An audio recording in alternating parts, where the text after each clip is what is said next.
Now what I want to do is the 2-qubit Fourier transform.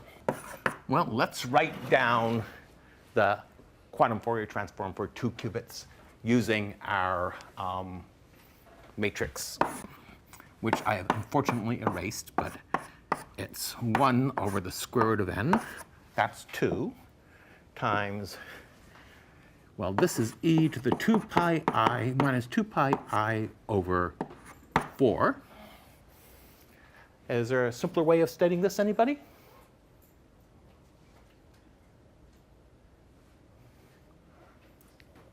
Yeah? Minus I, very good.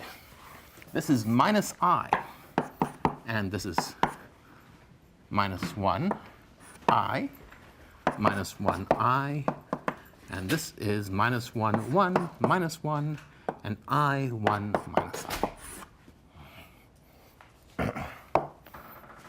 So that's what we want to get. And we want to build it out of gates. But this is also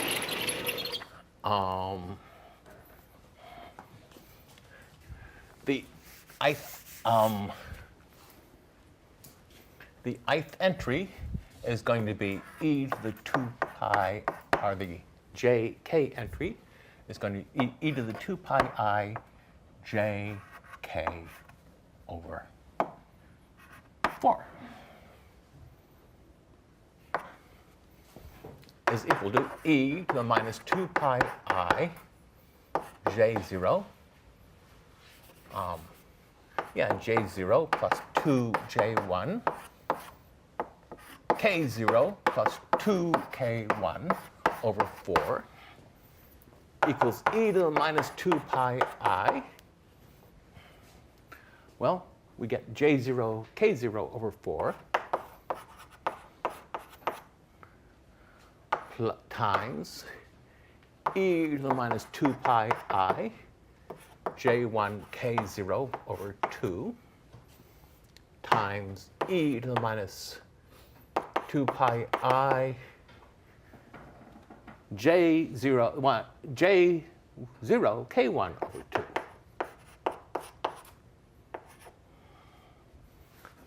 Okay. And we don't get a j1 k1 term because 2j1 times 2k1 is a multiple of 4. So let's think about this.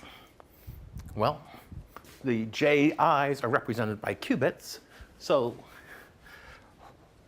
we can think of these as 3 potential gates. And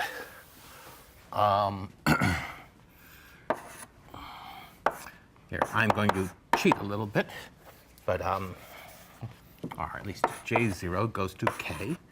Let's try implementing the second one. So that j1 goes to k0, e to the 2 pi I j0 j1 k0. I need to do a sum over k0 equals 0 to 1, e to the 2 pi I j1 k0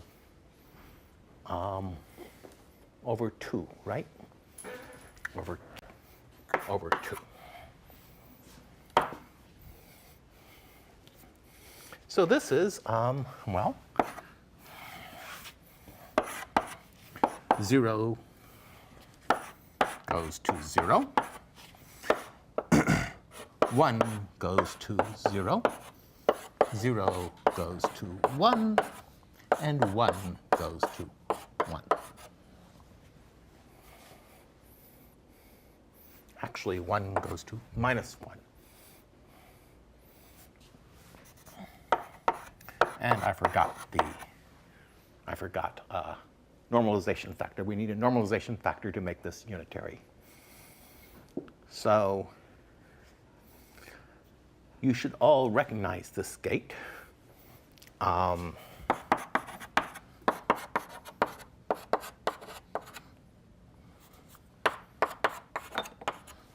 This is just the Hadamard gate. 0 goes to 0. 0 goes to 0 with a factor of 1 over root 2. 1 goes to 0 with a factor of 1 over root 2. 0 goes to 1 with a factor of 1 over root 2. And 1 goes to 1 with a factor of minus 1 over root 2. So that implements, well, Hadamard gate implements this piece.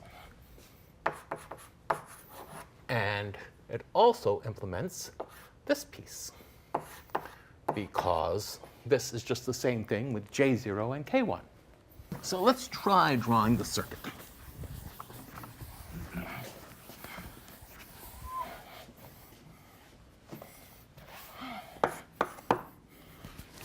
Okay, so this would be J0, J1,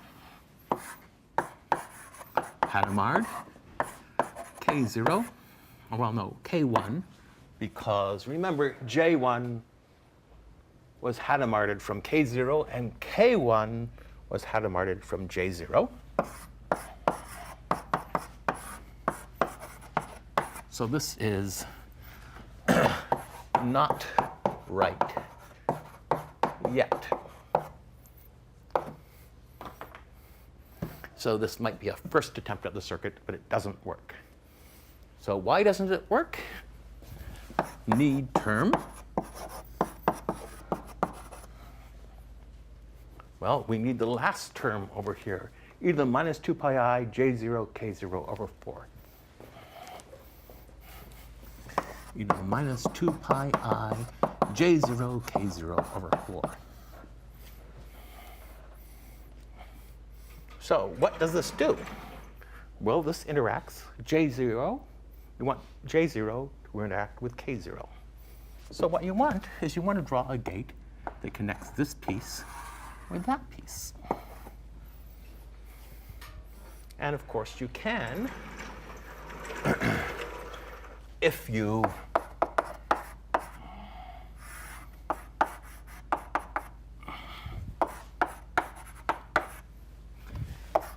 J1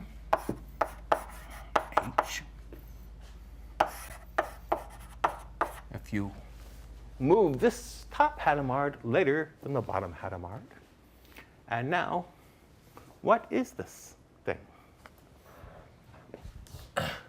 Well, J0, K0 goes to, well, nothing happens, or rather, you multiply by 1 if J0 is 0, or if K0 is 0. So that's 1, 1, 1. And otherwise, you multiply by e to the minus 2 pi I over 4, which you should recognize as minus I.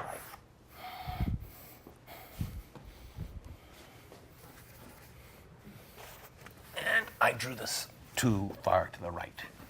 J0, K0 goes to 1, 1, 1, minus I, J0.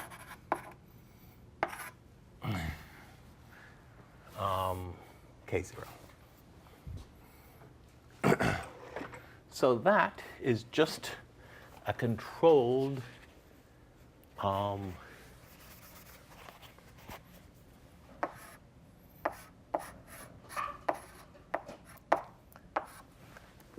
remember that was a controlled, well, a controlled S gate has this I, so this is a controlled S dagger gate, which gives you minus I.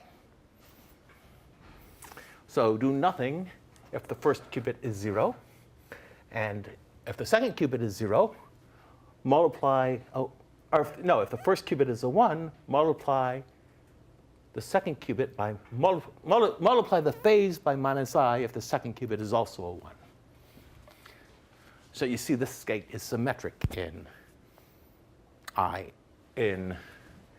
guess, J0 and K0. So this is the quantum Fourier transform for 2 qubits.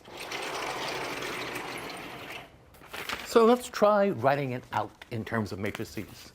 So the first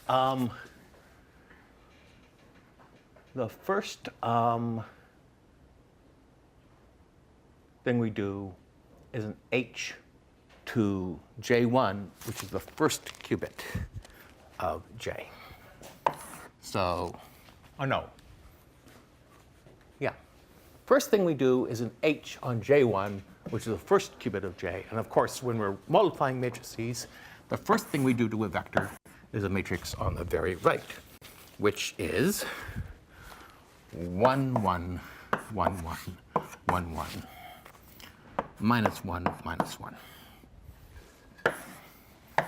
The second thing we do is this controlled S star, which is this matrix, 1, 1, 1, minus I.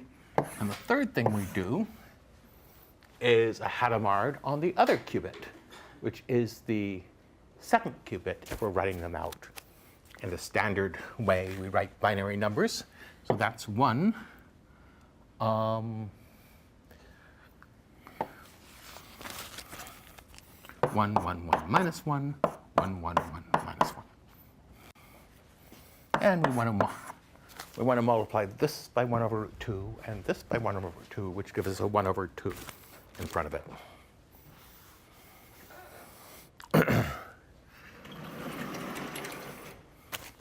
So this equals 1/2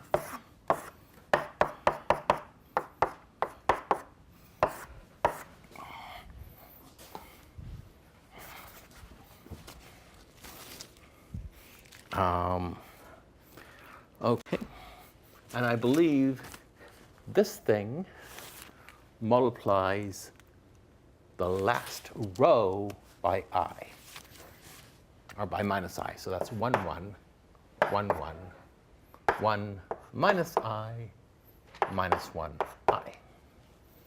And now let's multiply those two together, and we get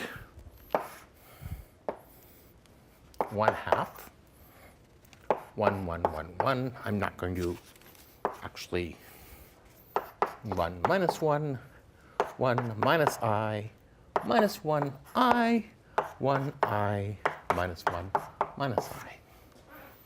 Well, this isn't what we wanted. So what did we forget to do?